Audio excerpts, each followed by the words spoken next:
we are going to go through a couch stretch or a quad stretch. So I have Ryan here who's going to demonstrate how to get into the position and the stretch, as well as the PAILs RAILs contraction that we add to every stretch. So this couch stretch, which is what it's commonly known as, is just the quad stretch for the front of your quadriceps muscles that also crosses your knee and your hip. We're going to make sure we add both components. The first thing that Ryan is going to do, you can do this up against a wall, a couch, anything that's stationary, is come down to his hands and knees here and shove that left knee up into the ground.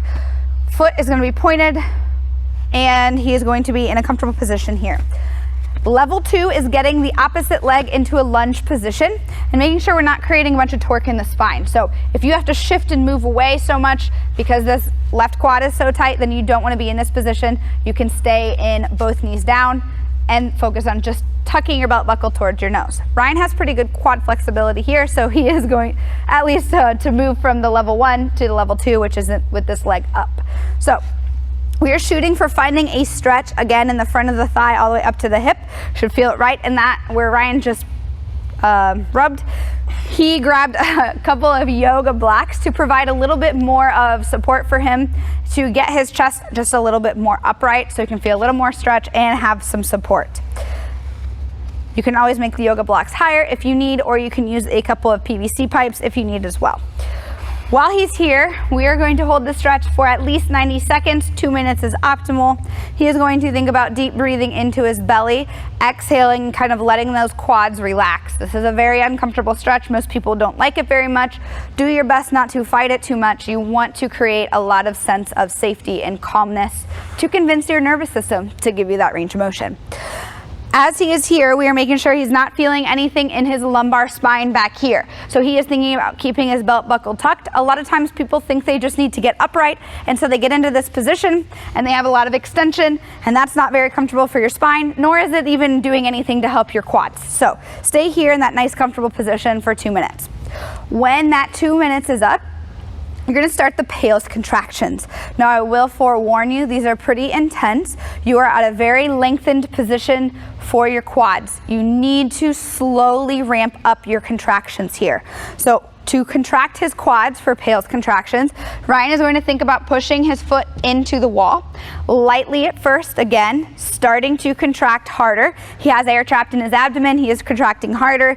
We are at 50%, maybe 75% now, and we're gonna jump up to 100% muscle contraction and hold. All of those quads should be on fire. They should be contracting as hard as he can without feeling like they're gonna rip off. And he is going to hold this position for 30 seconds. Nothing's moving again because this is isometric contractions. When the 30 seconds is up, he is going to relax, ramp those down. Again, slow control that ramping. I know you're gonna wanna just let go immediately. Control it. Then from here is where we contract the hamstrings. This is the rails contraction. Again, Ryan's going to trap air into his belly and abdomen, maintain that, and he is going to slowly think about peeling his foot off the wall towards his butt. A lot of times, you don't have to do that yet. A lot of times people compensate by leaning and shifting their whole weight forward, trying to get that foot off the wall. You're not trying to get your foot off the wall. You are trying to get a max contraction in your hamstring. Remember, the end goal is not movement. It is contraction and talking to that muscle. So Ryan's going to inhale in through his nose. He's going to trap that air, start to contract those hamstrings, give me a 25% contraction. Then we're gonna go to 50, 75, and then a max 100% contraction and hold. I will forewarn you, hamstring cramps are very common in this rails contraction. You are going to want to fight through them a little bit, but you also can fine-tune your contraction. So if you get a muscle contraction at like 75% of your muscle contraction, then I want you to ramp right down to right before where you would get that and own that contraction at that position, at that amount of contraction you have. Now that 30 seconds is up, he's going to relax. I'm sure that was more than 30 seconds. And he's going to slowly come out of that position. Emphasis on the slow. Give your body a break here. You just went through a really intense contraction. Remember, cramping does happen. It's common when you're contracting a muscle that you're not used to talking to in a certain position. All you need to do is fight through it and find the contraction where your muscle is able to contract as hard as it can without the cramping. It will go away after some time.